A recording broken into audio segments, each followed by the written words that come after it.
दोस्तों, कभी कभी हम जो सुनते और समझते हैं वह पूरी तरह सत्य नहीं होता। आपने कई महापुरुषों की बातें सुनी होंगी, कई बुद्ध पुरुषों की बातें सुनी होंगी। जब आप उनकी बातें सुनते हैं तो आपके मन में एक प्रश्न उठता है और वह प्रश्न यह है, क्या हमारा सांसारिक जीवन जीना व्यर्थ है? क्या हमें केवल आध्यात्मिक जीवन जीना चाहिए? क्या हमें खुद की खोज करनी चाहिए? क्या हमें संसार के भोग विलास का उपभोग नहीं करना चाहिए? जो लोग इस संसारिक जीवन में फंसे हुए हैं उनका जीवन पूरी तरह से व्यर्थ है। किसी को अपने माता पिता के लिए धन कमाना है तो कोई अपने परिवार को सुखी देखना चाहता है, कोई अपने बच्चों की चिंता में पीड़ित है तो कोई अपने लिए कुछ करना चाहता है, तो कोई नाम कमाना चाहता है। दोस्तों, इस कहानी को जरा ध्यान से सुनिएगा क्योंकि ये कहानी आपके जिंदगी भर काम आएगी। नमस्कार दोस्तों, बोधि थिंक स्पाई यूट्यूब चैनल में आपका दिल से स्वागत है। एक बार की बात है, एक समय महात्मा बुद्ध नगर वासियों को उपदेश दे रहे थे। महात्मा बुद्ध कह रहे थे कि संसार के इस माया जाल में मत फंसो, संसार से ऊपर उठो। संसार से ऊपर उठकर ही तुम संसार को जी सकते हो। यहां कोई अपना नहीं होता। संसार के मोह माया वो फंस गया जिसने अपनी बुद्धि का इस्तेमाल नहीं किया। वह व्यक्ति जो समय पर अच्छे कर्म नहीं करता और बुरे कामों में जुट जाता है, वहां आने वाले समय में बड़े दुखों का सामना कर सकता है, क्योंकि उसके बुरे कर्म ही उसके दुखों का कारण बनेंगे। इसलिए आप सभी इस संसार की मोह माया अर्थात इच्छा, लालच, क्रोध इत्यादि को ध्यानपूर्वक देखते हुए अपने कर्म करें। इतना कहकर महात्मा बुद्ध ने अपना उपदेश समाप्त किया और वहां से चले गए। महात्मा बुद्ध जब ये उपदेश दे रहे थे तो वहां पर उस नगर का सबसे धनी व्यक्ति वहीं पर मौजूद था और उस व्यक्ति पर महात्मा बुद्ध की बातों का बहुत गहरा असर पड़ा। वह सोचने लगा कि अगर सब मोहमाया है तो फिर व्यर्थ की मेहनत करना बेकार है। फिर फालतू में क्यों अपने समय को नष्ट किया जाए, जब अंत में कुछ भी नहीं बचने वाला। जब यहां पर कोई अपना नहीं होता तो फिर किसके लिए व्यर्थ की मेहनत की जाए। अब उसका मन अब संसारी जीवन में नहीं लगता था। वह संसारी जीवन से हटने लगा। अब उसे अपना सब कुछ किया हुआ व्यर्थ नजर आने लगा था। देखते ही देखते कुछ ही सालों में उसका सारा व्यापार चौपट होने लगा था। उस धनी व्यापारी के परिवार के सभी सदस्य उसे इस तरह से देखकर बहुत चिंतित रहने लगे थे और जब भी कोई उससे बात करने की कोशिश करता था तो वह धनी व्यापारी एक ही बात कहता, यह धन दौलत तो सब बेकार की चीजें हैं, ये सब तो मोह माया है, सब बेकार है। भला हम रिश्ते निभाकर क्या करेंगे, ये सब तो मोह है। जीवन तो केवल एक ही है और वह है मुक्ति। अब तो केवल उसी की आस है, उसी की प्यास है। मैं इतना समझ चुका हूं कि अब से जो भी होगा वह सब अच्छा होगा। अब से उसने व्यापार पर भी ध्यान देना बिल्कुल बंद कर दिया था और देखते ही देखते वह धनी व्यापारी उस नगर का सबसे गरीब व्यक्ति बन चुका था। वह पूरी तरह से निधन हो चुका था। उसका सब कुछ बर्बाद हो चुका था। एक दिन जब उसके घर में खाने के लिए कुछ नहीं बचा तो उसने अपने आप से कहा, यह मैंने क्या कर दिया। सब कुछ तो बहुत अच्छा चल रहा था, लेकिन मैंने अपने हाथों ही सब कुछ बर्बाद कर दिया। आज मेरे परिवार का हर एक सदस्य भूखा है, उनके पास खाने के लिए कुछ नहीं और मैं उनके लिए कुछ नहीं कर पा रहा हूं। वह यह सब सोच ही रहा था कि तभी उसे याद आया कि उसने महात्मा बुद्ध की बातों में आकर अपना जीवन बर्बाद कर लिया। ना तो उसे मुक्ति मिली और ना ही सुकून। अब तो भोजन के लिए भी आज मुझे रोज मरना पड़ता है। हर रोज मुझे मेहनत करनी पड़ती है, तब जाकर मेरे परिवार को 2 वक्त की रोटी मिल पाती है। अपने परिवार की इस तरह से बुरी हालत देखकर उससे रहा नहीं गया। वह बहुत चिंतित रहने लगा था। तब उसके मन में ख्याल आया कि वह अब किससे मदद मांगेगा, आखिर अब उसका साथ कौन देगा। तभी उसे याद आया कि उसे महात्मा बुद्ध के पास ही जाना चाहिए, क्योंकि बुद्ध के कारण आज उसकी यह हालत है। उसके हालात के जिम्मेदार तो वही हैं। मैं तो सीधा सीधा अपने मार्ग पर जा रहा था, लगातार अपने व्यापार में उन्नति कर रहा था, लेकिन जब से मैंने उनकी बातें सुनी तब से मेरा मन विचलित हो गया। उनकी फालतू बातों में आकर मैंने अपना सब कुछ बर्बाद कर दिया। मेरे हालात के जिम्मेदार तो वही है, इसलिए मुझे उनके पास ही जाना होगा। अपने मन में क्रोध लिए 2 दिनों की लंबी यात्रा करके वह महात्मा बुद्ध के पास पहुंचा और क्रोध में आकर महात्मा बुद्ध से कहता है, हे बुद्ध, आपको कोई ज्ञान नहीं, आपने सत्य की प्राप्ति की है। आप तो केवल भोले भाले लोगों को फंसाना जानते हैं, अपनी चिकनी चपरी बातों में उन्हें बहलाना जानते हैं। आप लोगों के सीधेपन का फायदा उठाकर अपनी प्रसिद्धि और अपनी प्रशंसा करवाते हैं। आप हमें ऐसे सपने दिखाते हैं जो कभी पूरे नहीं होते। मैं भी ऐसा ही एक सीधा साधा व्यक्ति था और मैं उस नगर का सबसे बड़ा धनी व्यक्ति था। आपसे मिलने से पहले सब कुछ ठीक चल रहा था। मेरे पास धन की कोई कमी नहीं थी, सारे ऐशो आराम थे, सारी सुख सुविधाएं थीं। लेकिन जब से मैंने आपका उपदेश सुना, मैं आपसे इतना प्रभावित हो गया कि मैंने आपकी बातों को ही मानना शुरू कर दिया और वह सारी चीजें छोड़ दी जो मुझे संसारी जीवन से जोती थी। अर्थात संसार की सारी मोह माया मैंने त्याग दी। और आज देखिए, आपकी वजह से मेरा पूरा परिवार भिखारी बन चुका है। वह छोटी सी कुटिया में रहता है, यहां तक कि रोज के खाने के लिए भी नहीं है। आपकी वजह से मैं पूरी तरह से बर्बाद हो चुका हूं। उस व्यक्ति के इतना कहने के बाद महात्मा बुद्ध शांति से मुस्कुराते हुए उस व्यक्ति से कहते हैं, आखिर तुम्हारे साथ क्या हुआ है और तुमने मेरी बातों का क्या मतलब निकाला? इस पर वह व्यक्ति महात्मा बुद्ध को सारी बातें बता देता है। आप कहते हैं कि धन दौलत की इच्छा करना यह काम सब मोह माया से भरा है। आप सांसारिक जीवन को बुरा कहते हैं और खुद इस संसार में आकर भिक्षा मांगते हैं। आप आध्यात्मिक जीवन को अच्छा बताते हैं, किंतु मेरा एक प्रश्न है, इस आध्यात्मिक जीवन से हमें क्या मिलता है? इससे हमें क्या लाभ? आपने कहा था कि हमें आध्यात्मिक जीवन से सुख प्राप्त होता है, लेकिन मैंने तो जब से आध्यात्मिक जीवन अपनाया है तब से मुझे केवल दुख ही दुख मिला है। यहां तक कि मेरे पास जो कुछ भी था वह भी सब में खो बैठा हूं। आप लोगों को झूठा सुख दिखाकर उन्हें अंधकार में ढकेल देते हैं। क्या यह वास्तविकता नहीं? इस पर महात्मा बुद्ध मुस्कुराते हुए उस व्यक्ति से कहते हैं, बेटा तुम बहुत दूर से आए हो, अभी तुम विश्राम करो। रात को आकर मैं तुम्हें तुम्हारे सभी प्रश्नों का जवाब दे दूंगा। पहले तो उस व्यक्ति ने इनकार किया, लेकिन महात्मा बुद्ध के आग्रह पर वह व्यक्ति महात्मा बुद्ध की बात मान गया और आश्रम में जाकर विश्राम करने लगा। रात्रि के बाद महात्मा बुद्ध उस व्यक्ति के पास आए और कहा, बेटा मैंने एक व्यक्ति की बात सुनी और वह कह रहा था कि एक हाथी हवा में उड़ रहा था। उसने तो यह भी देखा कि एक बड़ी मछली अपने पैरों से जमीन पर चल रही थी और एक कुत्ता समुद्र की गहराइयों में सांस ले रहा था। वह व्यक्ति महात्मा बुद्ध की सारी बातें सुनकर महात्मा बुद्ध से कहता है, फिर तथागत उसके आगे क्या हुआ? आखिर आप चुप क्यों हो गए? तभी महात्मा बुद्ध उस व्यक्ति को समझाते हुए कहते हैं, बेटा क्या तुम्हें लगता है कि ऐसा वास्तव में हो सकता है? इस पर व्यक्ति जवाब देते हुए कहता है, बुद्ध अगर आप कह रहे हैं तो यह अवश्य ही सच होगा, क्योंकि आप इतने बड़े ज्ञानी हैं, आपने सत्य की प्राप्ति की है, तो आपके मुख से निकला हुआ हर एक शब्द तो सत्य ही होगा। तभी महात्मा बुद्ध मुस्कुराते हुए उस व्यक्ति से कहते हैं, बेटा क्या तुमने कभी पहले ऐसा कभी होते हुए देखा है? क्या तुमने कभी किसी हाथी को देखा है जो पर के साथ हवा में तेजी से उठता जा रहा हो? इसके जवाब में वह व्यक्ति कहता है, तथागत मैंने तो कभी नहीं देखा।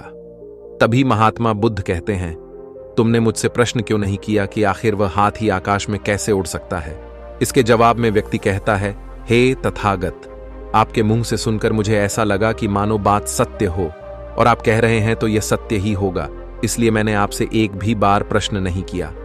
तभी महात्मा बुद्ध उस व्यक्ति को समझाते हुए कहते हैं, कभी किसी की बातों पर मत जाना, बल्कि खुद विचार करो, संयम से सोचो कि उस बात में कितनी सच्चाई है। जो व्यक्ति कह रहा है क्या वह सच है? आखिर वह कहना क्या चाहता है? हो सकता है कि वह कुछ और कहना चाहता हो और तुम उसका अर्थ कुछ और ही निकाल रहे हैं। कम से कम तुम्हें एक बार प्रश्न करके यह समझना तो चाहिए कि आखिर वह कहना क्या चाहता है।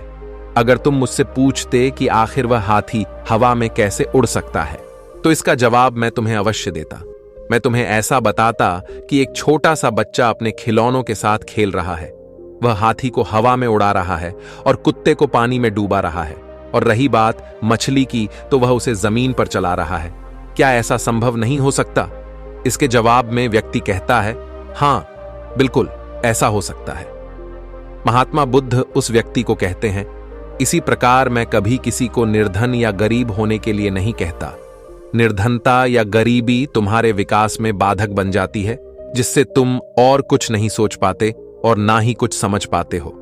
इन भिक्षुओं को देखो, जब इन्हें भोजन की आवश्यकता होती है तो यह भिक्षा मांगने के लिए निकल पड़ते हैं, लेकिन यह भिक्षा कहां से आती है?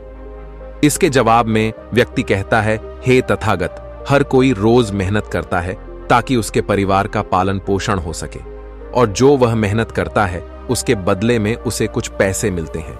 उन पैसों से भोजन खरीदता है और वही भोजन वह आपको भी सौंपता है, और वहीं से भिक्षा आती है। तभी महात्मा बुद्ध उस व्यक्ति से एक और प्रश्न करते हैं, बेटा, यह बात तो सत्य है, लेकिन तुम क्या मुझे यह बता सकते हो कि आखिर यह धन कहां से आता है? इसका जवाब देते हुए व्यक्ति कहता है, तथागत, धन तो सभी लोग अर्जित करते हैं, सभी कमाते हैं। तभी महात्मा बुद्ध इस व्यक्ति को समझाते हुए कहते हैं, ठीक इसी प्रकार दुनिया में यदि हर कोई भिक्षा मांगने लग जाए तो आखिर भोजन कहां से आएगा? अनाज कौन उगाए, व्यापार कौन करेगा, और लोगों की रक्षा के लिए धन कहां से इकट्ठा होगा? लोगों की जरूरतें कैसे पूरी होंगी? यह सुनकर व्यक्ति थोड़ा अचरज में पड़ गया और महात्मा बुद्ध से कहता है, किंतु हे तथागत, आप ही तो कहते हैं कि मनुष्य की इच्छा, कामना और वासना, लालच और क्रोध, यह सभी मनुष्य के विकार है और हमें इनसे दूर रहना चाहिए, तभी वह आत्मज्ञानी कहलाता है। तभी महात्मा बुद्ध कहते हैं, बेटा, मैं तो अभी भी यही कह रहा हूं कि मनुष्य को इन सब चीजों से दूर रहना चाहिए।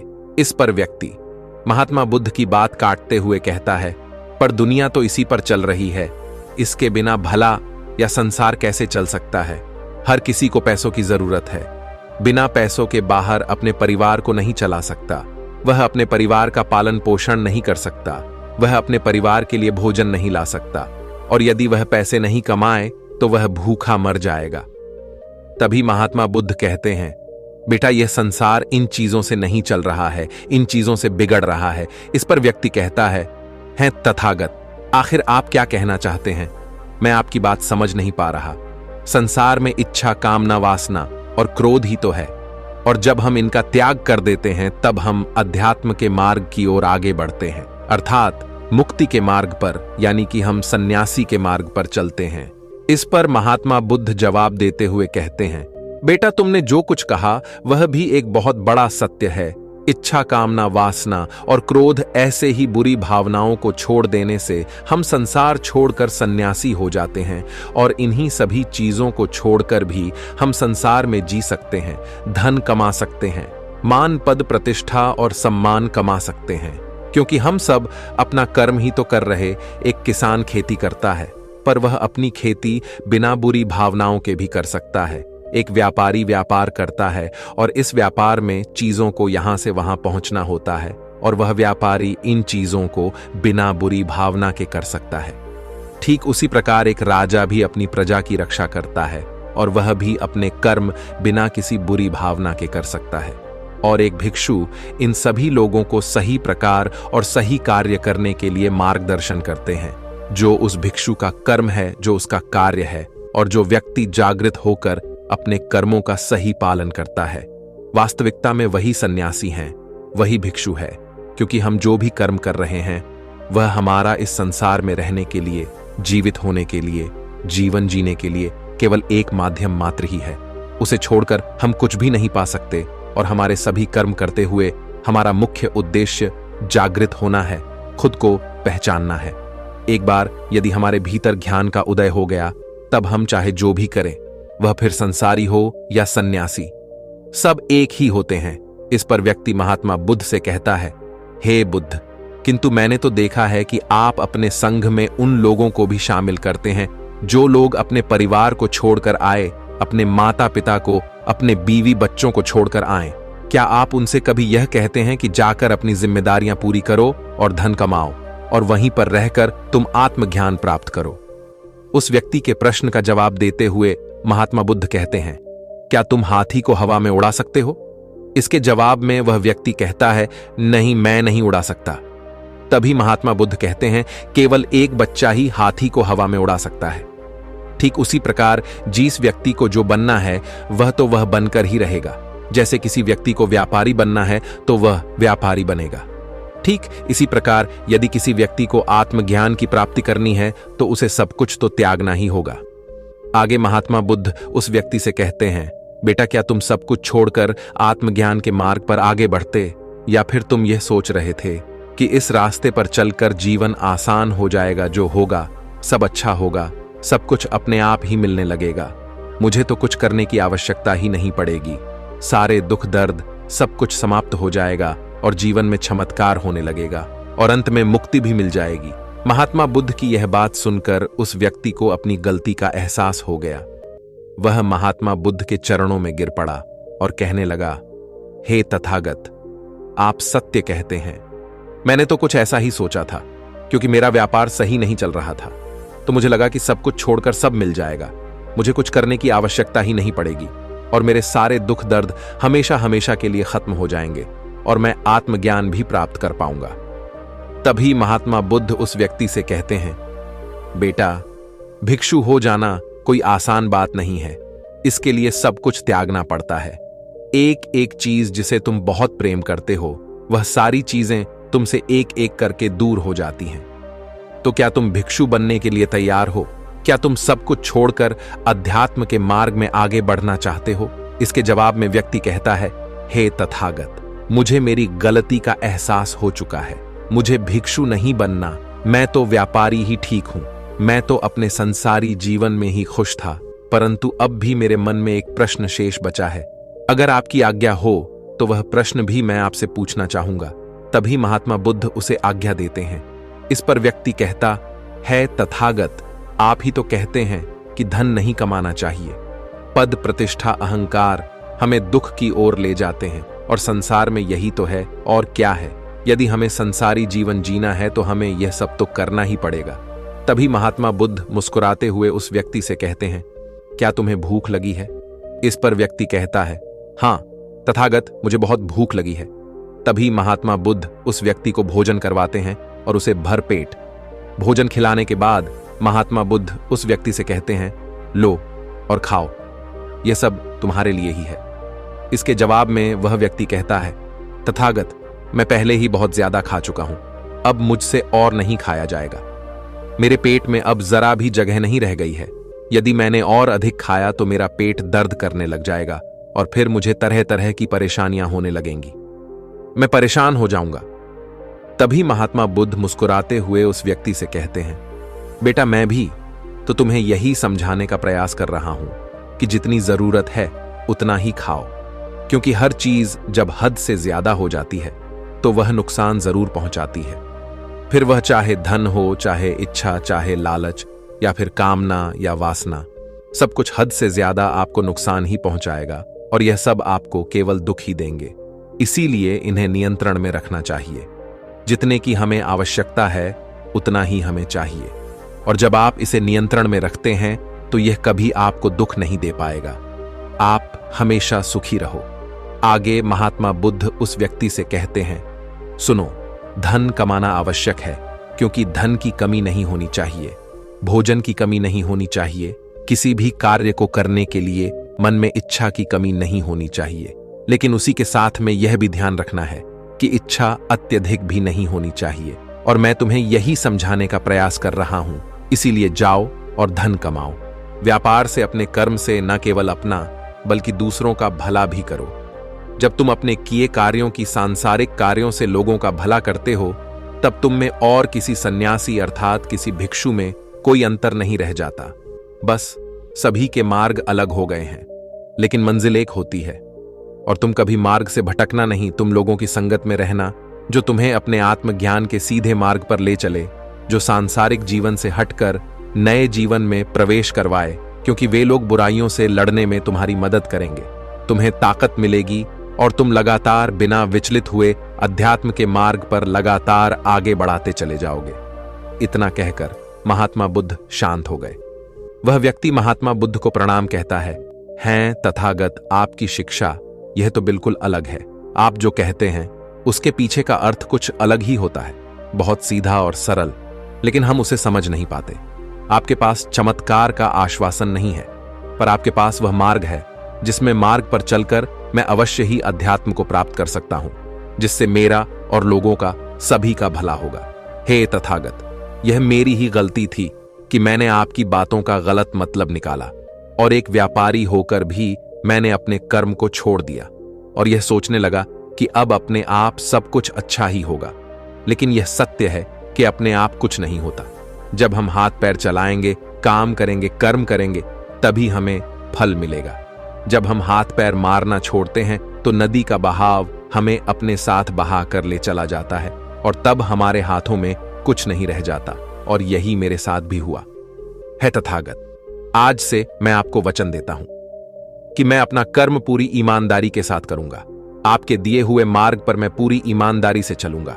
मैं आपको वचन देता हूं कि मैं एक अच्छा व्यापारी और एक अच्छा इंसान बनकर रहूंगा। मैं आत्मज्ञान के मार्ग पर अपने कर्म करते हुए आगे बढ़ता रहूंगा। इतना कहकर वह व्यक्ति महात्मा बुद्ध को प्रणाम करके वहां से लौट गया। बाकी अगर यह कहानी आपको अच्छी लगी हो तो इस वीडियो को लाइक करें। तब तक मिलते हैं ऐसी ही एक और प्रेरणादायक कहानी के साथ अगले दिन। धन्यवाद।